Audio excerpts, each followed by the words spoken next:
So good afternoon, my friends. Thank you very much for being here with me.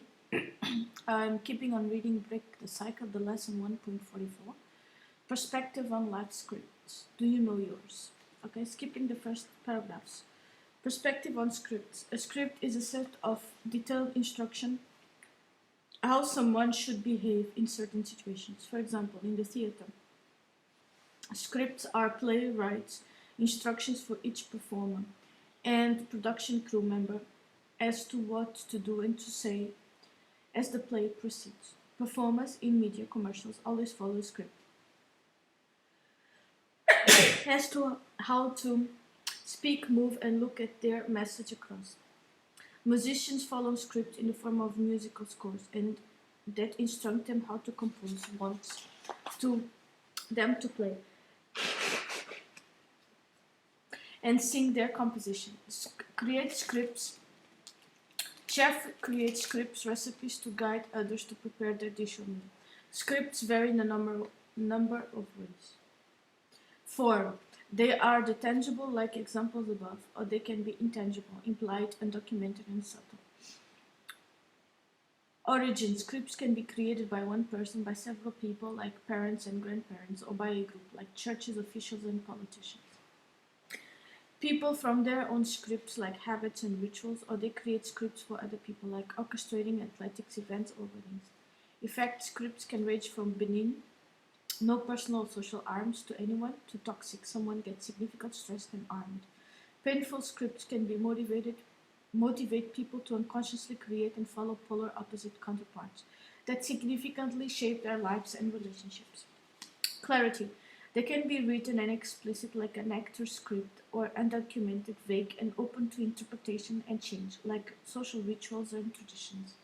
Simplicity. Scripts can be simple. For example, when we meet, we will each say something, or complex like courtship procedures and legal trials.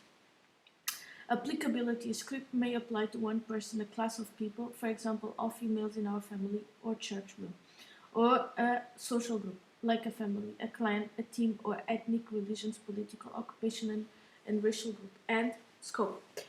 They can govern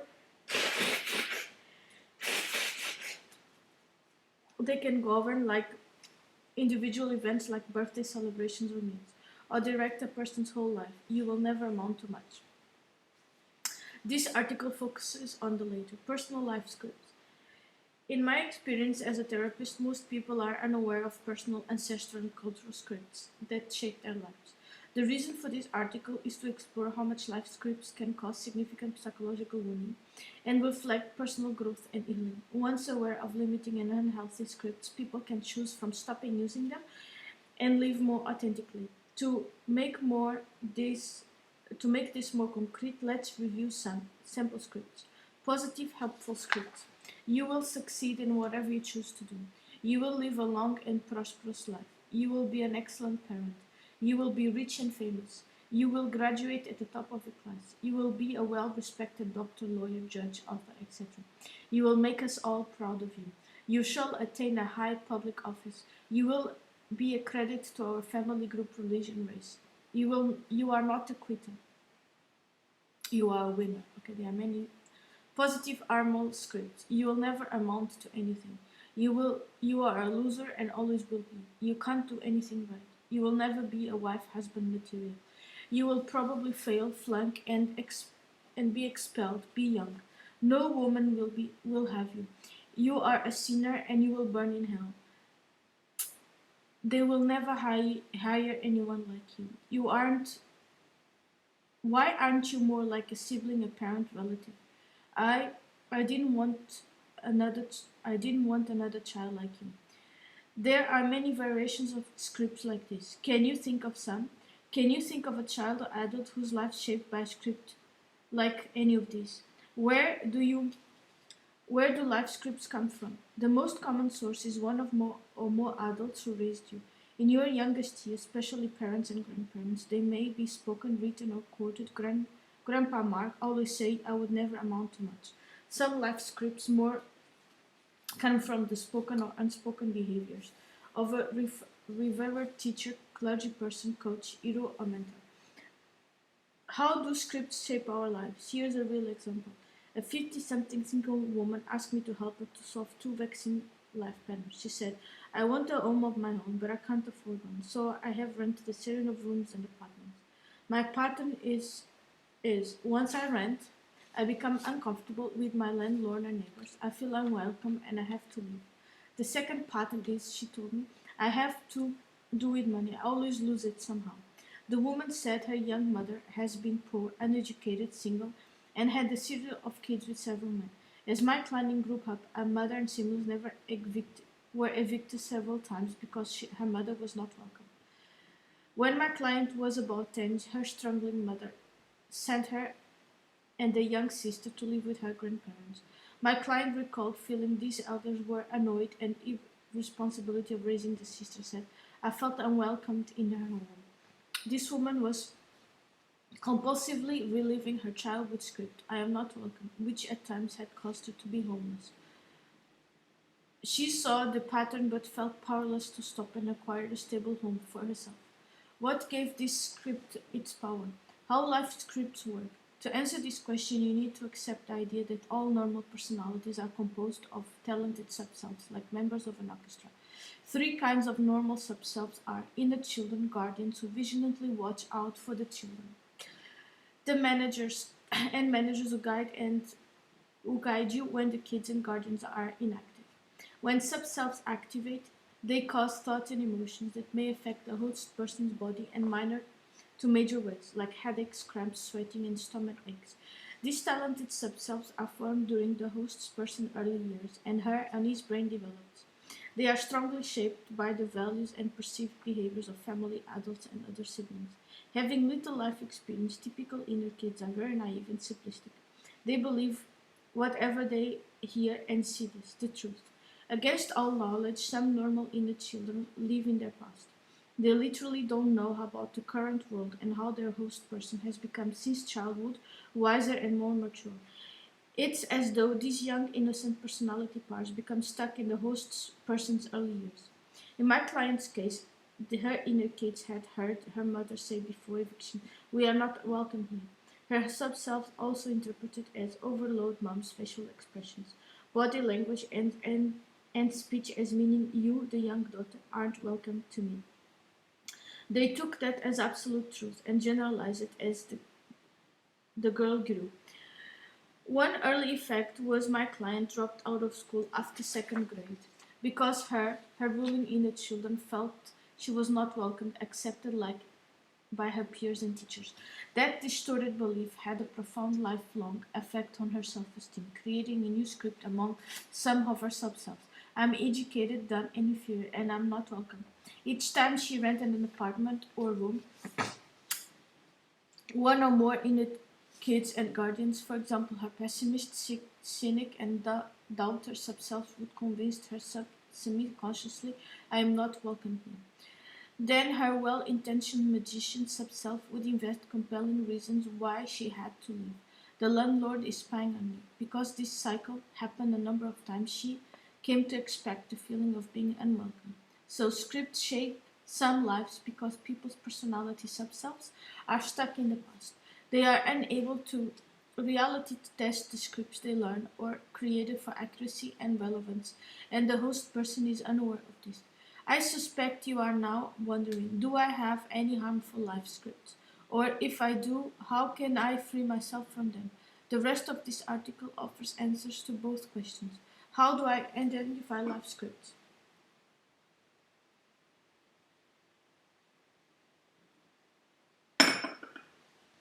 Get quiet and undistracted and meditate on these questions for each adult in your life. The woman who raised me said or better, didn't say. Yes, only said negative things. The man who raised me said the teacher who most influenced me said I was very intelligent. The friend who most influenced me told me that I've changed a lot in the last few years for the positive side. I feel that I must clean my psyche and my health as best as I can to reach my highest full potential. and to follow my inner guidance or higher power. My ancestors said or implied that people in our family, to be a good woman, man, person, to succeed at my life, I review the sample scripts above and see if any feel like they apply to you. Think of your nationality. When I allow this sentence to complete itself, because I am this nationality, well, the women from my country, for the country I grew up in, they are not emancipated, they are not independent, and they are not emotionally sovereign. Emotional, spiritual, creatively, intellectually are not sovereign. And that's something that I repel. And for that reason, I am very happy to live in Germany. Okay. Notice and I have to say that in most cultures, the women are not emancipated. Yeah, they are not emancipated. They are subjected to other people's judgments. And a woman needs to be very strong to say, I don't care about your opinion. I pay my own bills. You know? So, yeah. And the oldest generation has a lot of problems with that because they have shaped their lives according to the opinions of others. Notice then, and for them there is a shock because the youngest generation, it's the difference between the mothers and the daughters. So my grandmother she doesn't have the 3rd grade, okay? She can hardly read or write, so she doesn't understand what she reads. And she didn't make any strength whatsoever to by her own means to learn how to read. And my mother, I think my mother has, in German you call it Abitur, and she has finished high school. But in the same case, she did not, for her own strength, decided to study further. Okay. And in my family, my grandmother had the matriarchy of the family. That's my grandmother. She doesn't have the 3rd grade. She had 8 granddaughters. Okay. There aren't no boys. Only the granddaughters had boys. Okay. So. And we are all women, around 40, so after 30, okay, so between 30 and 40. So we all have degrees and speak multiple languages, okay.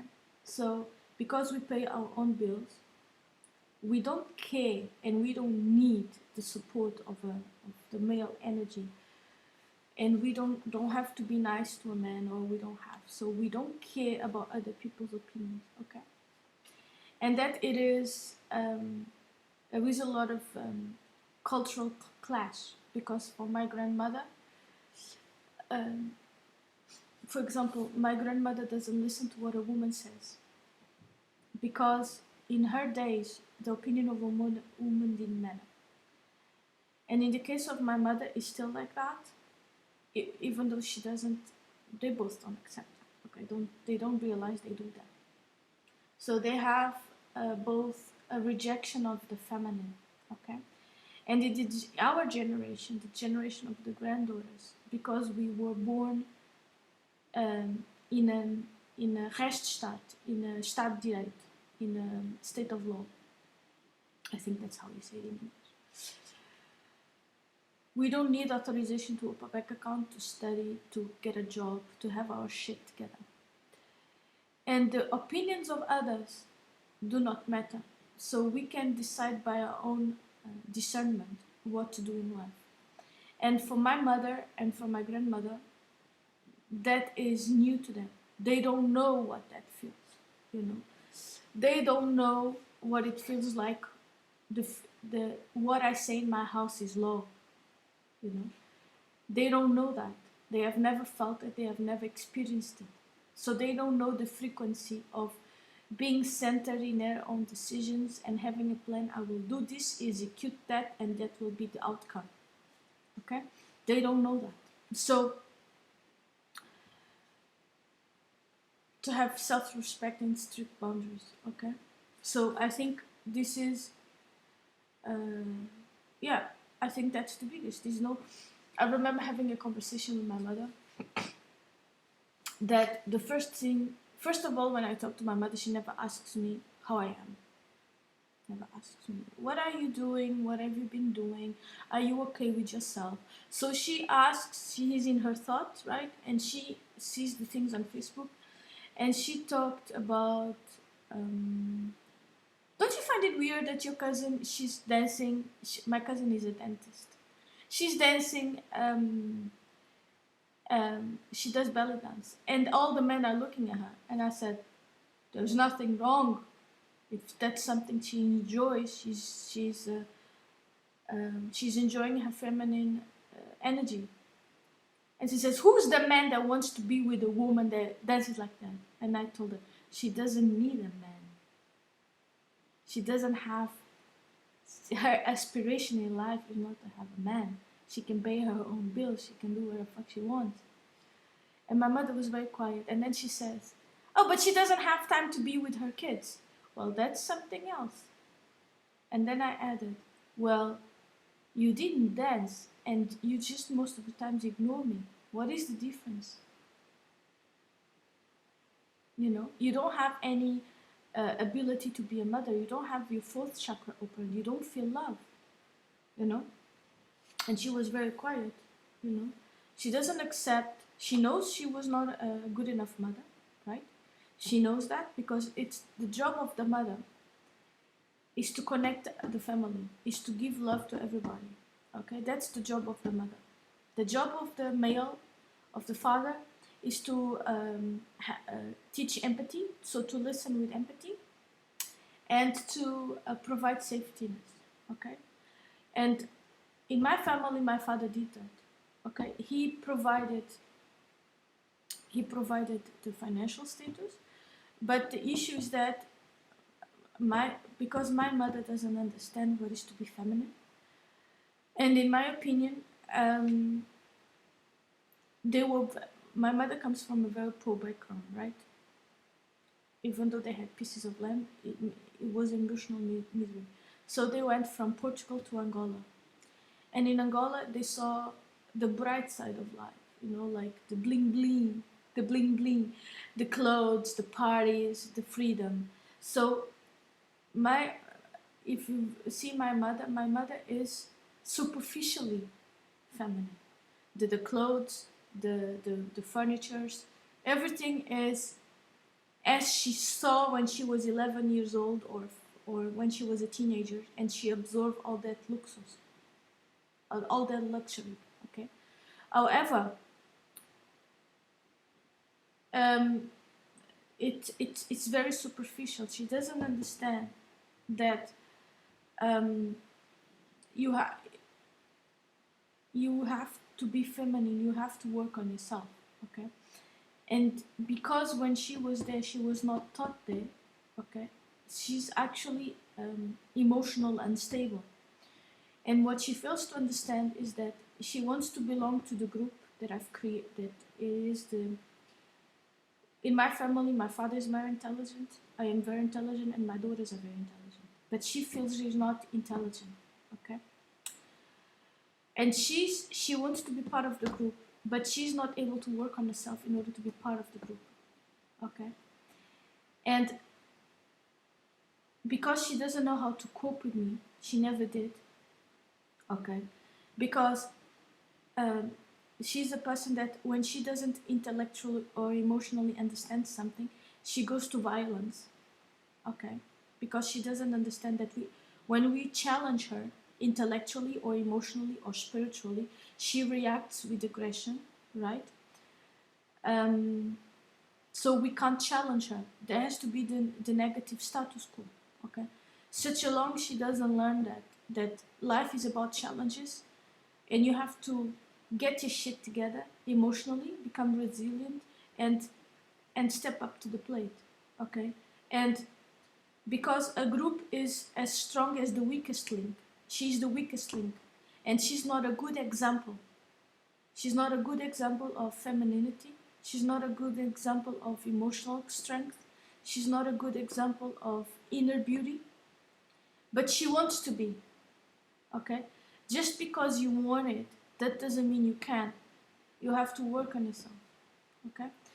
And yes, so I have to say that I know that I criticize my mother a lot, but I have to say that my father was not very easy to my mother, and my mother didn't know how to cope with him, okay? Because it's the feminine energy that stands the standards, because the feminine energy is magnetism, it's consciousness, okay?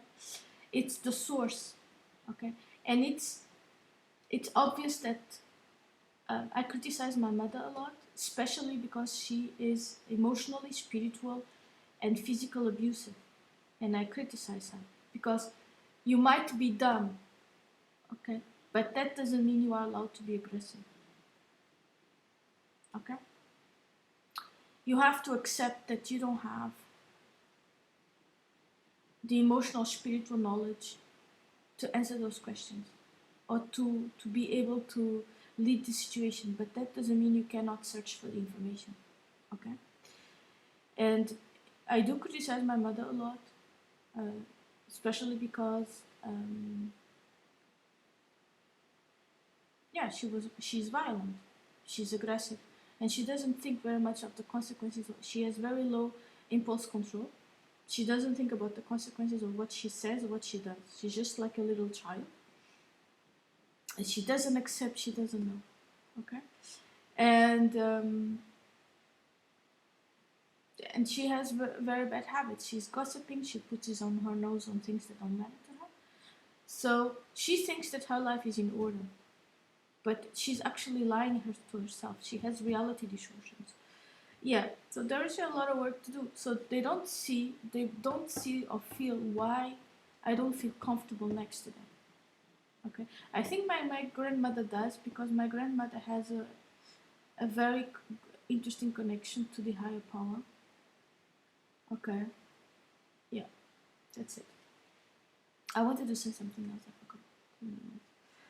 Notice of this, the reason why I expose so many things is that because most of what I've seen on the videos on the internet is that most people they look very happy on the video or very cold, and they don't express the struggles in their lives and what happened to them and how they have solved the issues. And for me, that it is inauthentic. Okay, and what I'm trying to tell you is. So I'm telling you the experiences I had, and now I've tried to solve problems, okay, with solutions and being happy as possible, because I just want to take with me beautiful memories, okay. I don't care about furniture. Well, I like clothes too, makeup, books, music, and the most important for me in life is to laugh and to be happy, okay. So let's go on. I'm sorry I took 10 minutes to talk about this. But I truly hope that whatever the videos I'm doing is going to help somebody. And if I can help, I've helped myself and my daughters. And if I can help any other person and touch their heart and make them more beautiful than yesterday, I'm just happy with it. Okay? Notice the theme of these statements and see if they suggest a belief or expectation that strongly influences your behaviors and decisions. Also be alert of anti-scripts, being determined not to be the way someone in your childhood said you must or would be. How to free yourself from harmful life scripts.